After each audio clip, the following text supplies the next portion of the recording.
nobody can remember being friends with Russia now, but we were. Right. When I started, you couldn't think of going to Russia. I remember my early trips, I was in the commodities business also. I started in the commodities business and I used to go to Russia in the early 80s, literally like 1982 and 1983, middle of the Cold War. And I remember when the plane would take off, and you wouldn't go direct, you'd go to switch. The plane would go in the air, people would start applauding when the plane lifted off. You couldn't imagine Russia being normal, like a place to do business. Then in the go-go years after the fall of the Iron Curtain, you'd go there and it was like it was capitalism on steroids. And you thought that was going to endure. And now, it reversed again. Same thing with China. When, we invested a lot of time. I personally invested a lot of time and effort. And, by the way, we still have a big business in China, but it's, as you imagine, it's strained now. It's very hard to do business. The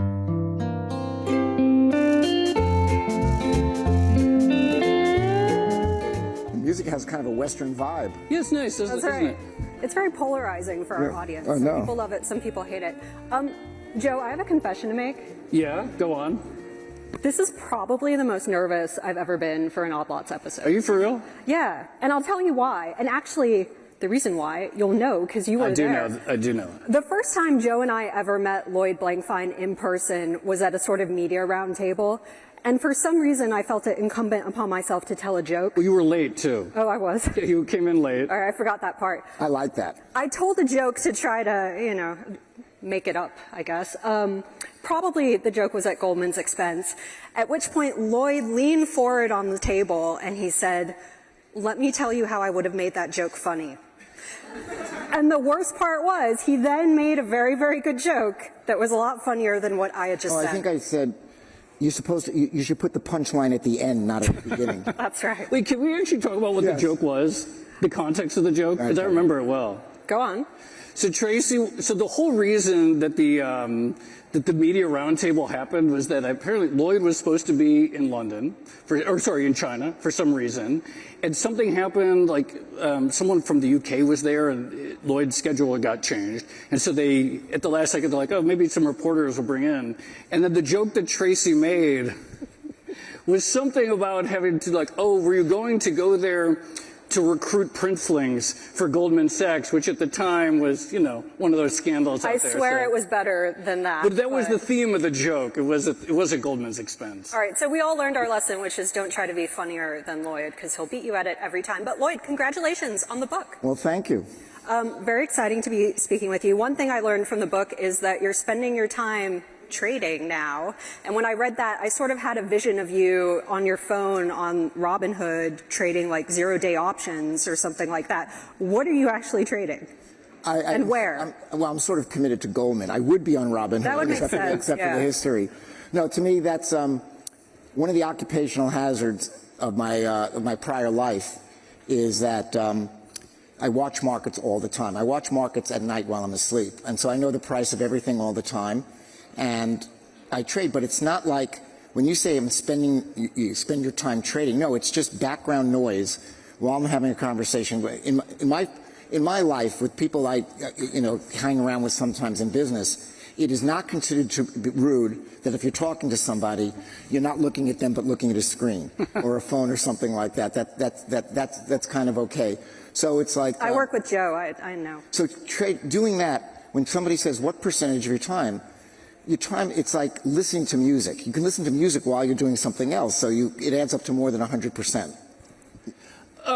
What are you trading? We're not here for stock recommendations, but what's interesting in markets and such that you feel compelled to click buttons and try to anticipate moves?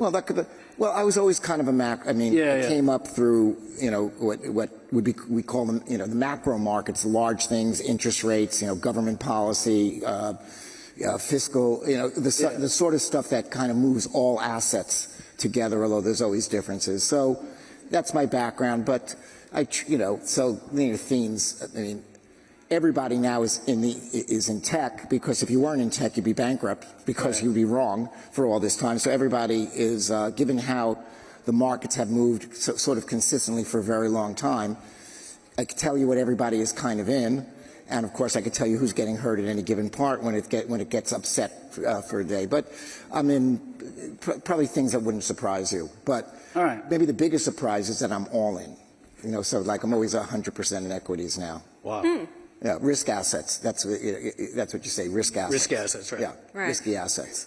Well, so after you retired from Goldman, some people were surprised that you didn't choose to go into politics like some of your peers. Yeah, well, explain that. Like, why did you took a proper break when you left Goldman?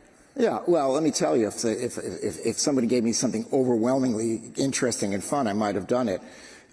My last five of my last six predecessors either went into the cabinet, except for John Corzine, who became senator of New Jersey, but Bob Rubin and Hank Paulson, Treasury secretaries and whatnot. I came out in the I stopped in 2018, end of 2000, so the second half of of Trump 1. The beginning of Trump 1. The economic team was Gary Cohn and Steve Mnuchin, all ex-Goldman. So I think we had had enough of that, and I certainly didn't want to like add myself to the list at that point. And so, kind of drifted on. Then I drifted through COVID, and I say, I kind of like this. Not setting an alarm clock in the morning, Saturday afternoon, having lunch with people, and not having to go to the airport on a Saturday afternoon, so I can get to Beijing first thing Monday morning. And so. It's easy to get used to sloth. So here's the thing: I get not taking some big job after retirement. Like I totally get that. I get wanting to trade, and that sounds like stimulating and intellectually, interesting and fun and so forth. Here's what I don't get: why don't you tweet more? And the reason I ask that is because I'm addicted to posting, and a lot of people in your shoes or at your level, they feel this impulse to always weigh in on everything. And Twitter is a great. I did for a while. I know, but never that much. And what I want to know is I was fighting with people. I was fighting with people that had subpoena power. Okay, so how do you resist the temptation to keep doing it? Because I would like to know how to post less. Well, so how do you resist the urge to chime in on everything? I was in the risk management business, and so the risk reward of certain things. So, for example, retired. When things are going badly, you can't leave my job. And by the way, we had the crisis of the century every 4 years, and most of the time they'd accuse us of, and probably you accused us of causing it, falsely, of course. I did write a few of those. Yes, I'm sure. I pretend to have forgotten that. But when things are going well, when things are going badly, you can't leave. And when things are going well, you don't want to leave, which is why in my line of work, everybody leaves in distress. You get fired, something comes over, the world blows up, you don't do well, you lose, something happens, and I didn't do that. I left on my own steam, and I quit tweeting. I still tweet very occasionally, but I mostly quit tweeting before I got canceled, which is very unusual. Really impressive. Because most people quit after they've been. Most people get quit. They don't quit on their own. And you chalk that up to your natural risk management knowledge and intuitions. You're like, you know what? I'm not going to do it until the end when you're not going to go all the way. Well, you're being generous. I chalk it up to my normal anxiety and my not wanting to, get killed. So, cowardice, you might call it. Just sensibility. But really, most of that stuff, and I always. Because I was doing things on the line. I would fight with, Elizabeth Warren, and largely because they would say something. Mostly I was responding, and I kind of liked it. And the problem is, you get a good reaction, and then you start to feel clever. Yes. And when you start to feel clever, that's when you're going to get killed, because then you think, gee, this is irresistible, and then somebody might say, well, they're not going to like that. And I said, how can I resist? It's so clever. Yeah. And so guess what? I found it resistible. So I stopped. It's impressive. Yeah, it just takes one bad tweet. That's really. right. So when I think about your career, and I read the whole book, so I know your career trajectory fairly well at this point. I kind of think of it as synonymous with globalization. And, you rode this sort of wave of international expansion, and then you retired in 2018, and it turned out 2018, 2020 was sort of the end of that globalization era. Yeah, the world is a little less flat. Yeah. When you look back on that time, do you think that was a blip? Was that an unusual circumstance that's never going to be repeated? When I started, when sentiment changes, it changes your memory of what you used to think. It's kind of a weird thing. So nobody can remember being friends with Russia now, but we were. Right. When I started, you couldn't think of going to Russia. I remember my early trips, I was in the commodities business also. I started in the commodities business and we used to go to Russia in the early 80s, literally like 1982, 1983, middle of the Cold War. And I remember when the plane would take off, and you wouldn't go direct, you'd go to switch. The plane would go in the air, and people would start applauding when the plane lifted off. You couldn't imagine Russia being normal, like a place to do business. Then in the go-go years after the fall of the Iron Curtain, you'd go there and it was like it was capitalism on steroids. And you thought that was going to endure. And now, it reversed again. Same thing with China. When, we invested a lot of time. I personally invested a lot of time and effort. And, by the way, we still have a big business in China, but it's, as you imagine, it's strained now. It's very hard to do business. We had a lot of joint ventures that can't be done because it's a Chinese, too much of a Chinese association for it. But when I started, you couldn't have gone. Then for a long time, you thought we were growing into each other, that we were going, and then, now we hit a speed bump. The point is, there are cycles to everything. It's not a question of something being a blip. Everything is a blip, and everything gets a little bit undone. I think I would have said, and I still believe, I think the tendency is for things to improve, to get better. What happened? Globalization. It's not just the rivalries or the polarization of the East and the West. I'll tell you, the global financial crisis contributed to that, because what happened was, there was the central banks of the world and the governments of the world were coordinating their policies. And then when it hit the fan, in a digital world where nothing really moves except electrons and digital notations, it suddenly became important to each government where an institution's assets were. If the assets were in the United States, the U.S. Central Bank, the Fed, was lending money, for example, to the U.S. affiliate of Deutsche Bank, and they were lending to Deutsche Bank multiples of the assets that Deutsche Bank had subject to the U.S., because most of their assets were Germany. All of a sudden, people realized that, and it became very 19th century. It became, where are the assets, like physically, as if they were really physical assets, as opposed to, but assets have a location, and they discovered that. Similarly, you can go data point by data point, COVID. It made a real difference where they were manufacturing the vaccines, for who got them first, or the PPE and all this other stuff. And so now, of course, that's been, emphasized now, because now it's, America first, and I'm sure, I don't speak German, but I'm sure in Germany it's Germany first, and it's like that. But that also will evolve, and that cycle will go again, because, does the world, it turns out when we started to globalize, you say, does Europe need 14 battery makers? Shouldn't they just have 3 for the whole thing? And then it became very important that you had a battery maker if it's strategic in your own country, and supply chains and other things that make people less global. When you think about that time, there's the Fed opening up swap lines with central banks all around the world, banks getting support, even if they're not necessarily primarily domiciled in the U.S. Do you think that would even be possible today in the current media environment? Because it was controversial then, but not many people were aware of what was going on. First of all, you have to do what you have to do. Okay. So, would you think it would be possible to, in an America First presidency, where we're not going to go into wars, is this possible? But of course, he felt, obviously he felt there was some compulsion to do it. People can disagree, but that's certainly how he's representing it. So you do what you have to do. If we had a crisis like that, you would have to sort out the banking system. Now, you can want to, bring them up in trial and kill them, do whatever you want to it. But at the end of the day, governments don't lend money to people, and central banks don't lend money to people. Right. The transmission for economic policy and for monetary policy and getting money out into the public is the banking system. And if the banks are distressed, if you gave them money, they husband that money to increase their reserves so they could be solvent. And in fact, they have to do that. The regulation requires that they do that.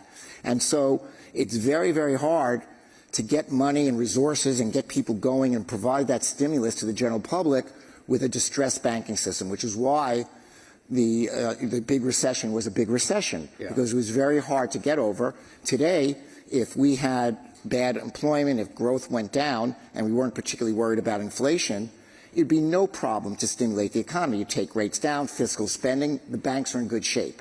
If the banks are in bad shape, that's very hard to do. I mean, since we're talking sort of hypothetical crisis scenarios, one of the things we sometimes hear from people is because the U.S. government is very polarized at the moment, maybe some people would say feels a little bit disorganized at times. If we had a financial crisis, the response would be a lot less direct or a lot less swift than what we saw in 2008 when we had ex-Goldmanites like Hank Paulson at the helm, or Geithner for that matter. What's your sense of how the current administration would react to something like that? Look, I've said this, and you don't know. Nobody knows anything. But my guess is they would be fleet of foot, and they would do it because you have to do what you have to do. They would hate. Look, they would hate if that had to happen. Hypothetically, they would hate it.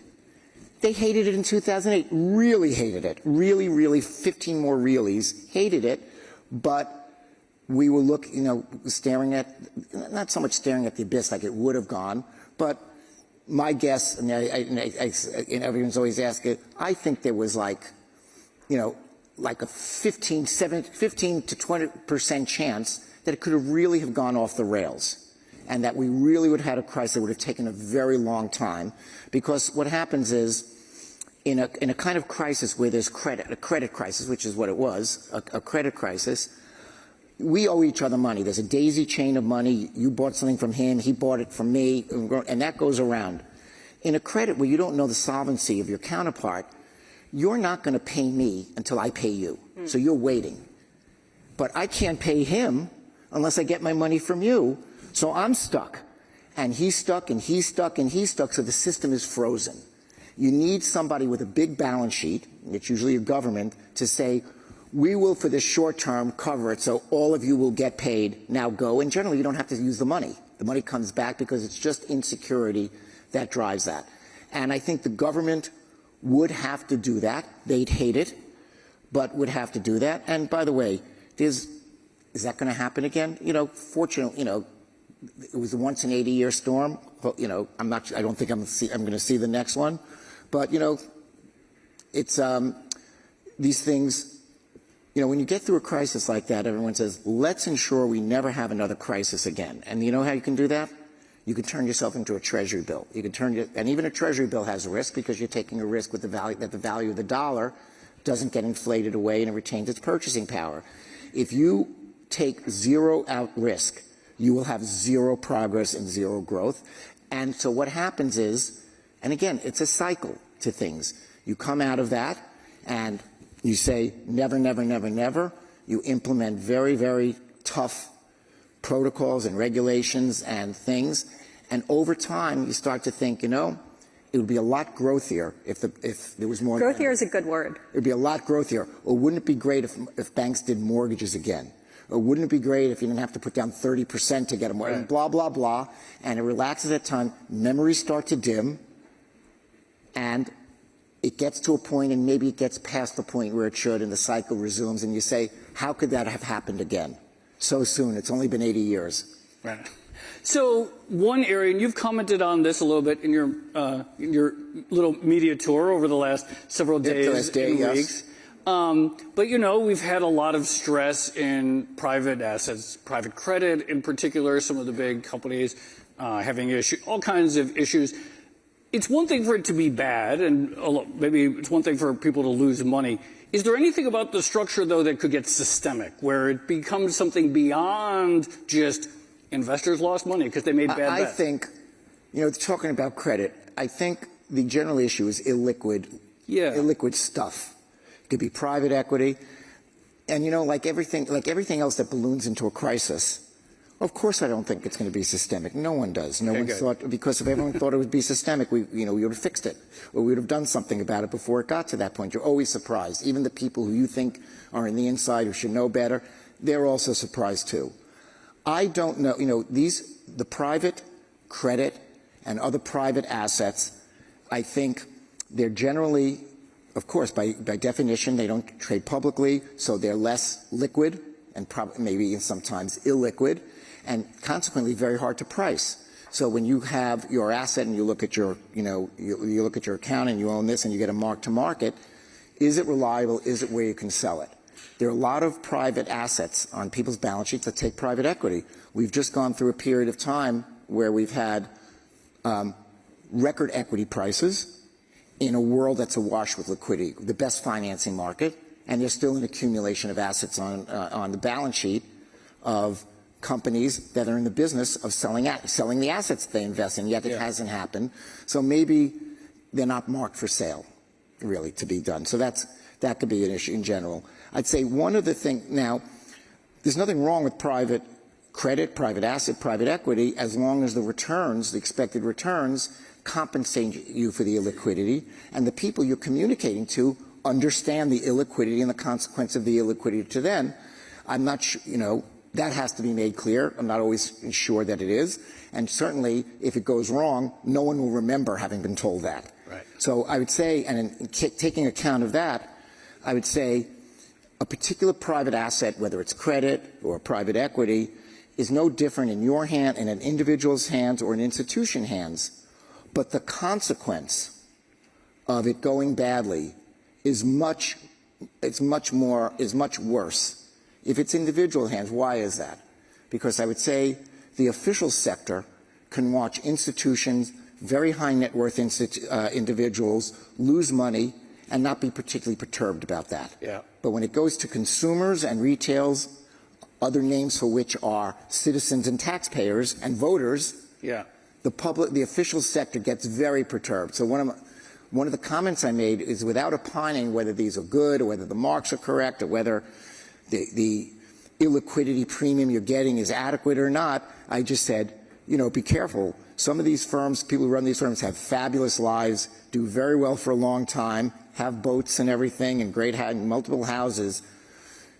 Have some trepidation about extending your business from institutions into 401ks, people, ETFs, people who are less than the highest net worth individuals. Yeah. And by the way, adjacent insurance companies, which is sort of one order away from individuals, because insurance companies insure real people and need to be solvent.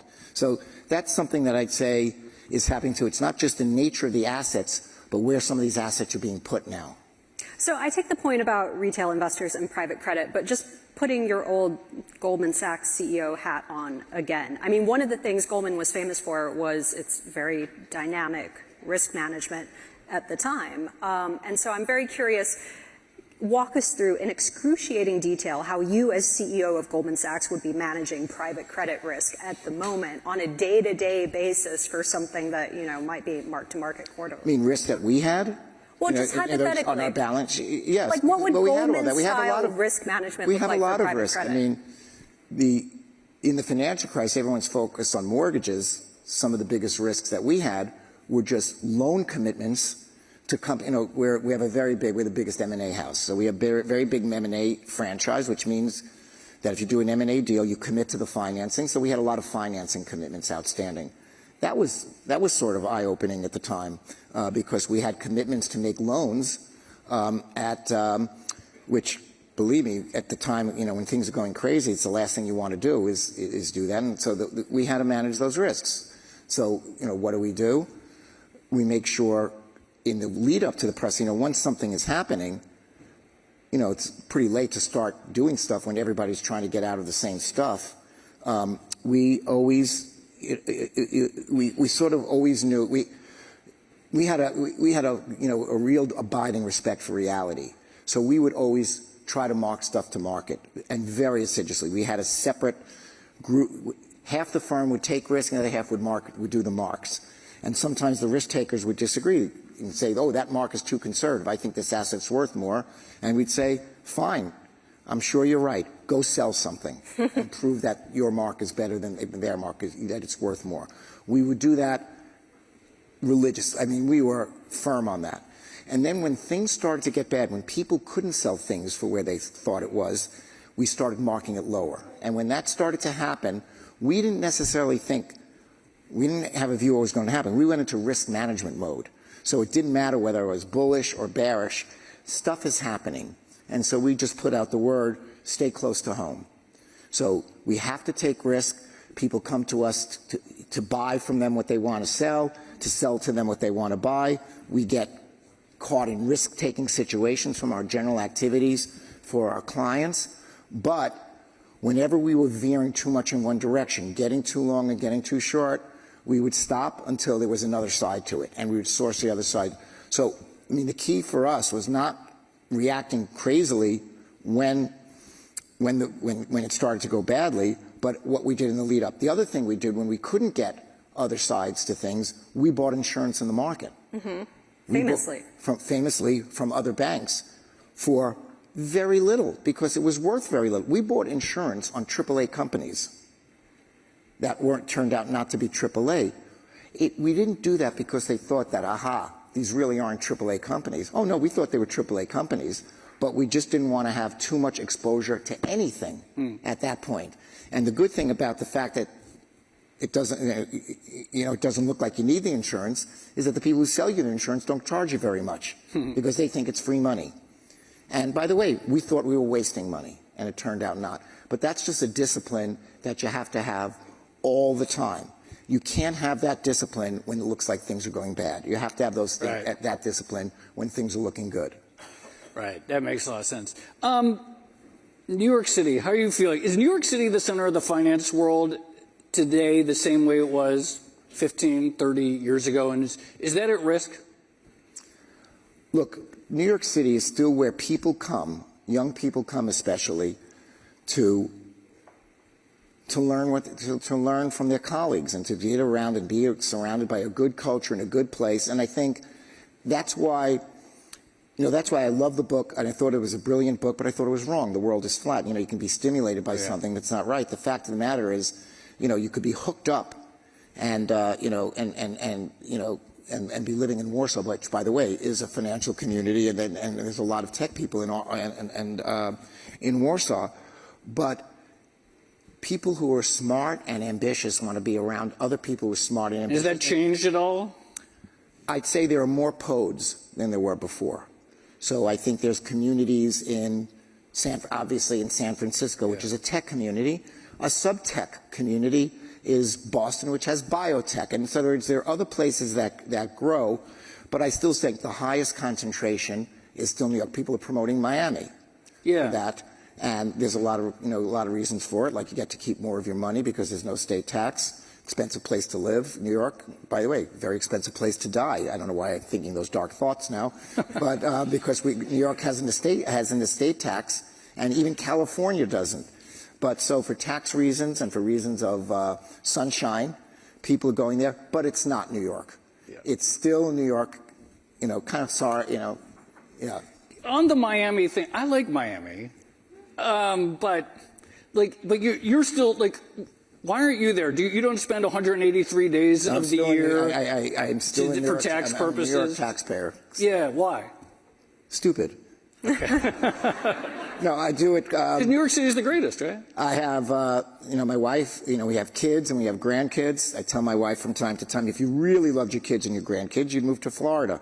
And where I just said no. But we like being around a family. Okay. We have plenty of money. My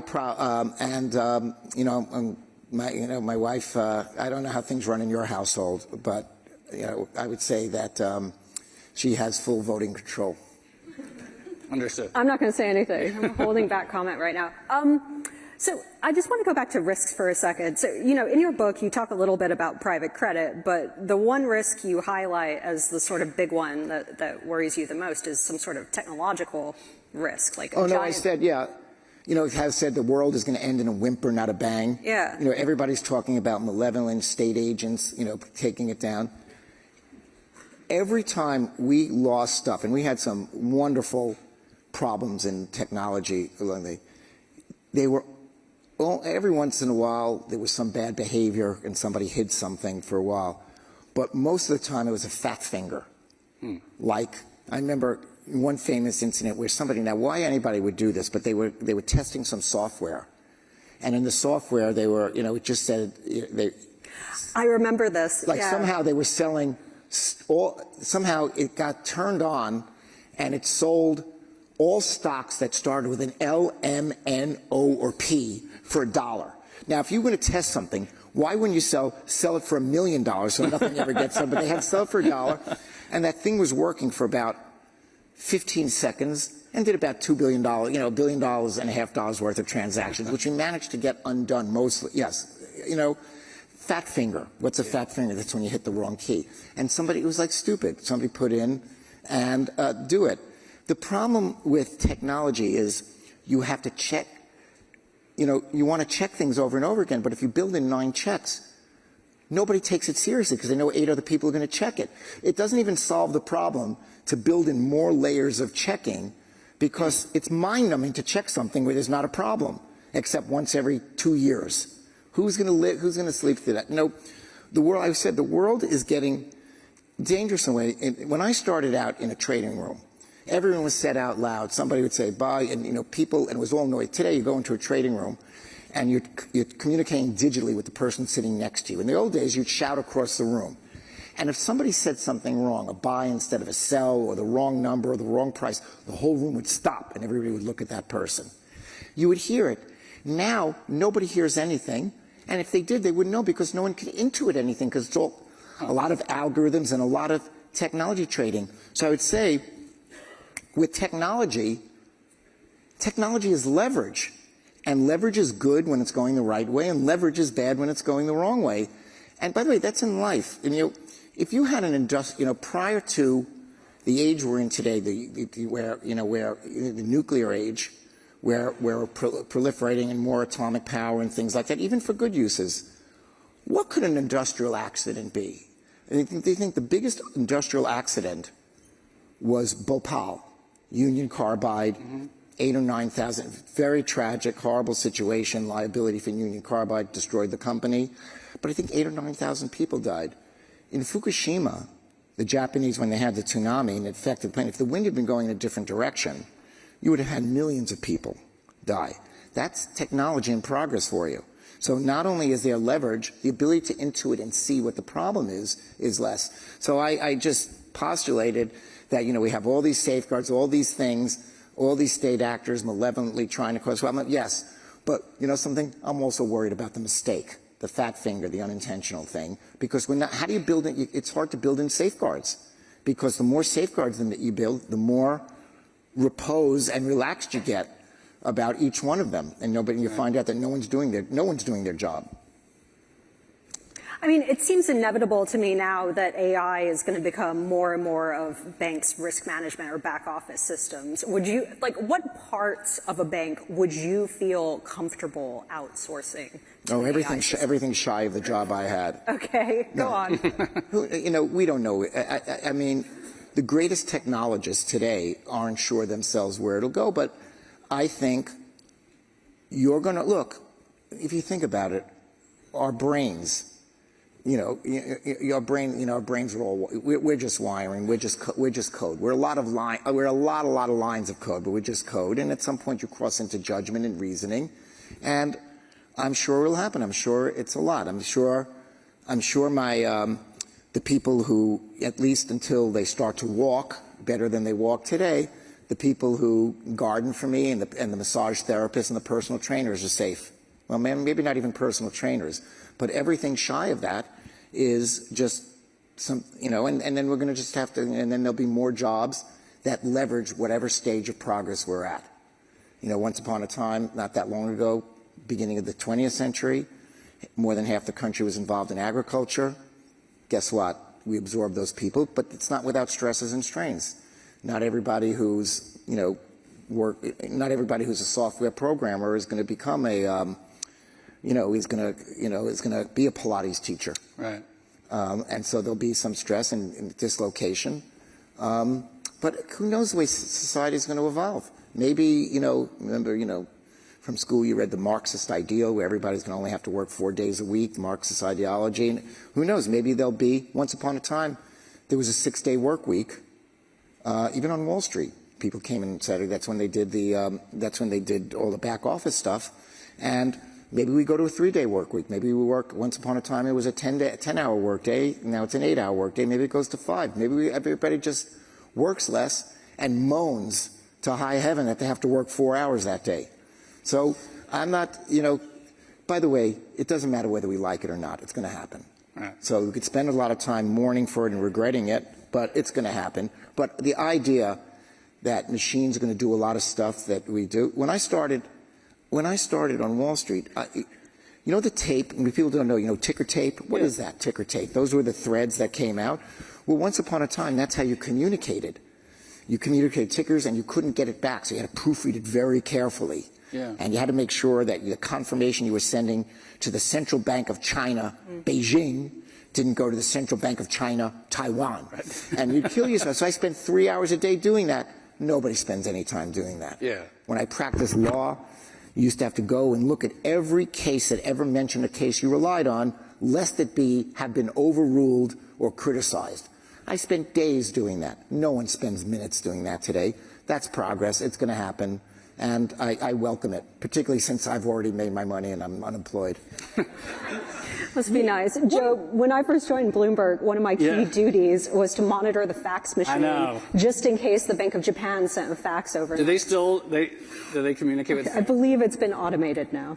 One of the versions of the future that people talk about is that, okay, AI is going to come, a bunch of white-collar jobs are going to be eliminated, and there's going to be some sort of like universal basic income redistribution so that people can survive. But in theory, like that would require some taxation, and the handful of winners of the AI world, like they'd have to find some way to tax their wealth, perhaps. But I'm really interested in taxation because, like, I pay a good chunk of my salary disappears in taxes. We had a good year last year, so we got bonuses recently. A good chunk immediately disappeared. I'm not going to like. So now you're not a social democrat anymore. No, I'm just saying it's fine. It's like not the end of the world. I don't love it, but it's not the end of the world. It's hard for me to wrap my head around people who have all the money in the world and still optimize their lives about going to the lowest marginal tax jurisdiction. Can you help? No, it's crazy. I mean, you haven't done that. No, I haven't. But you're still in Europe. But can you help me wrap? But I'll just say that's why they have a lot of money to begin with, because that's how they think. And also they're fiercely competitive, and they just want to win. I mean, actually, it's good in a way. I'm glad that the Mark Zuckerbergs, you may like or dislike these names of people, but the fact is, or Elon Musk, they're on the cutting edge, and they're still motivated to work. Thank goodness. I'm glad they're ours. I'm glad they work. But to just extrapolate the point you're making, an economic system has to do a couple of things. I mean, it has to do a lot of things, but two major things. It has to create wealth, and then it has to allocate that wealth, thus created, according to the values of society. I think our system has done a pretty good job in creating wealth. Nobody can get out there and figure out what the new thing is, and nobody's more ruthless about taking things that fail, getting rid of them, and repurposing them and getting them off the balance sheet and building, plowing over that airport that no one lands at and turning it into a Walmart. Nobody's better at doing that. But where we have done poorly is the allocation of it, the allocation of the proceeds. And that's, of course, where a lot of the polarization that we're living through now.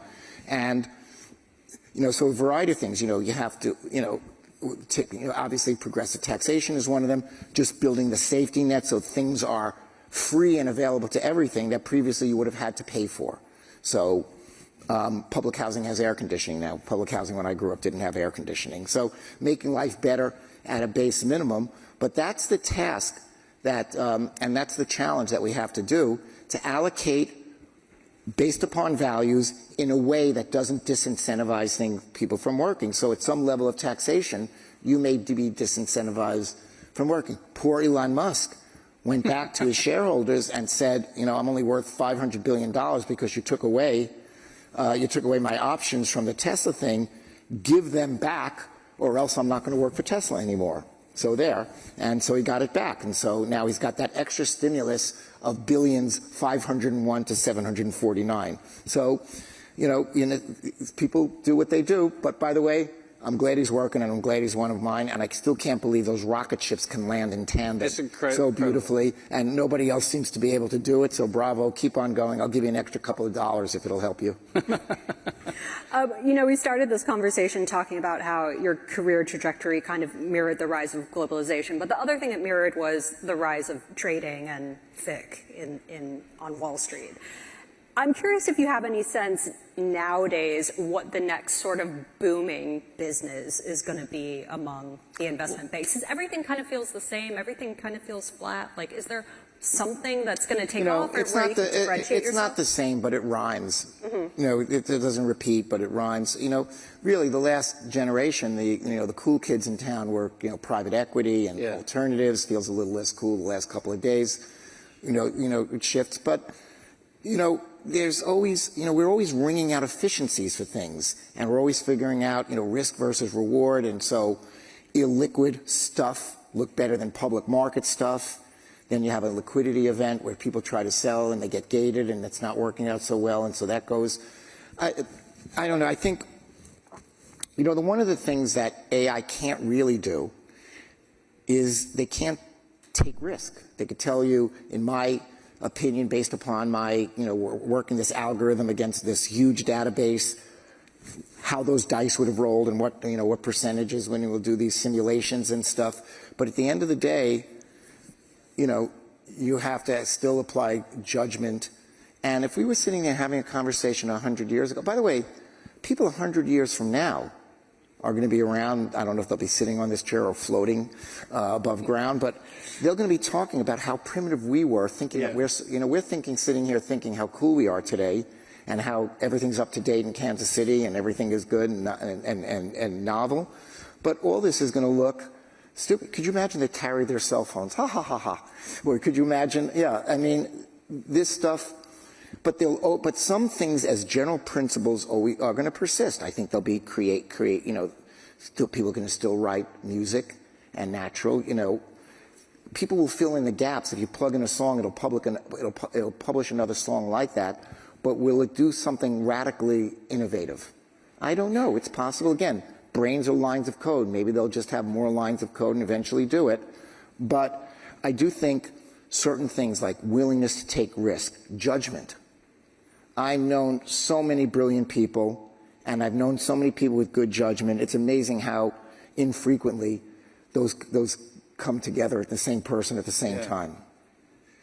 Within a given bank, the push-pull or the tug between, okay, now banking and deal-making is hot, or trading is hot, and it seems to go back and forth. Like, is there a direction at Goldman or any other bank where the next leader is going to come from? Could it come from the technology side? Yes. Well, first of all, it already has.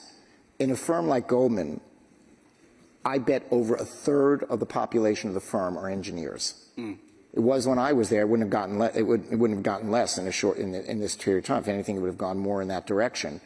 So it already is engineering in efficiency. Look, we're in a world now where in trading and market making, a lot of which is done algorithmically by machines, it's a millisecond game.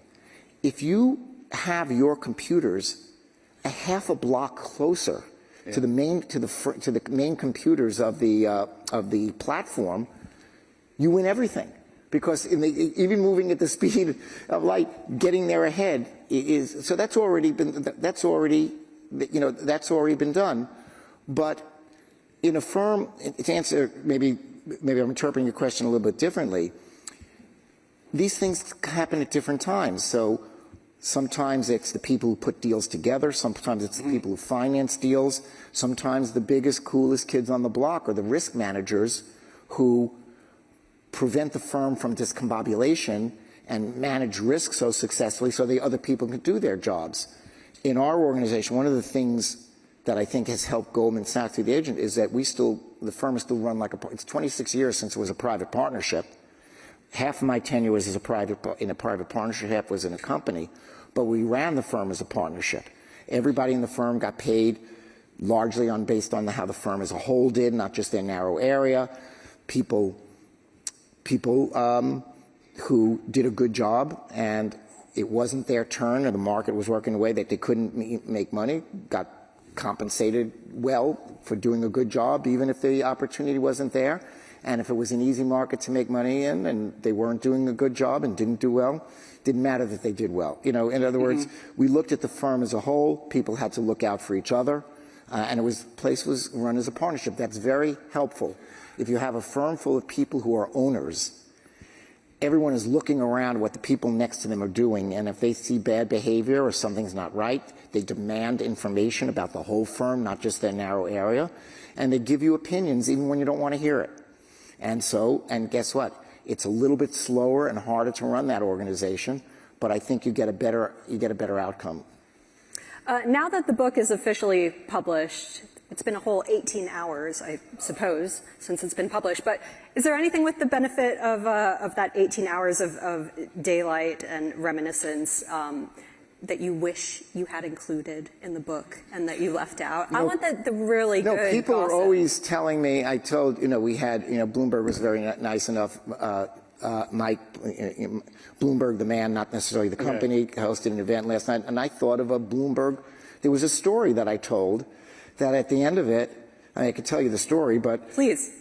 Okay, when I first got a million years ago, when the first Bloomberg terminals came out, and I was a fairly junior person, and they put a Bloomberg terminal in front of me that about 900 people were supposed to share, but it was right in front of me, and everybody was walking by it like they were walking. Remember the movie 2001: A Space Odyssey? Remember the obelisk? The obelisk, and everyone's doing this. And everybody was doing that, and I finally figured out how to use it.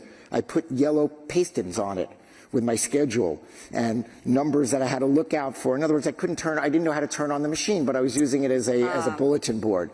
And then somebody calls up and it said, Lloyd phoned line so-and-so, who is it? Bloomberg. So I said, I'll call him back. He said, no, it's Bloomberg the person, not Bloomberg the company. And it was Michael Bloomberg. And he calls me, and he called up, and I get on the phone, and he said, we noticed you haven't turned on your machine. And I said, oh my God, where's the camera? And I said, well, we could tell. Digital surveillance, very Yeah, we turned it, and I said, well, and so you're calling me? And he goes, oh no, we do the way here, and I don't know if they do it today, but in early Bloomberg, he had all the senior people in the organization. Every day they had to call 5 customers, each one, and call them and discuss it. And I said, wow. I promise I'll turn on the machine. Probably about 2 years later, I figured out how to do it. But I'll turn on the machine. But I said, isn't that a very inefficient use of your time? Because here you are calling me, and I wasn't a senior guys. And he goes, no, we learn a lot about the business. I realize now that was a very stupid comment. Because here I am. First of all, everybody on our floor knew that Mike had called and that he cared. The guy whose name was on the door cared about whether we were using it or not. And not only laterally across that dimension, everybody knew, but here I am 35 years later telling the story. And so now you're hearing about it. That was a very good use of 3 minutes of Michael Bloomberg, that I'm telling that story about his care. And so to me, I know how Bloomberg got built. And so that was the lesson I learned. So I told that story. And then I said, Mike, this book is so good and has so many good stories that one didn't even make it in the book. It's on the cutting room floor. If it sells well, maybe volume 2 or volume 3. Well, we went a couple minutes over, but it was a good story. That was a good ad for both the book and for Bloomberg, so thank you. I know my audience. Lloyd Blankfein, thank you so much. Thank you very much.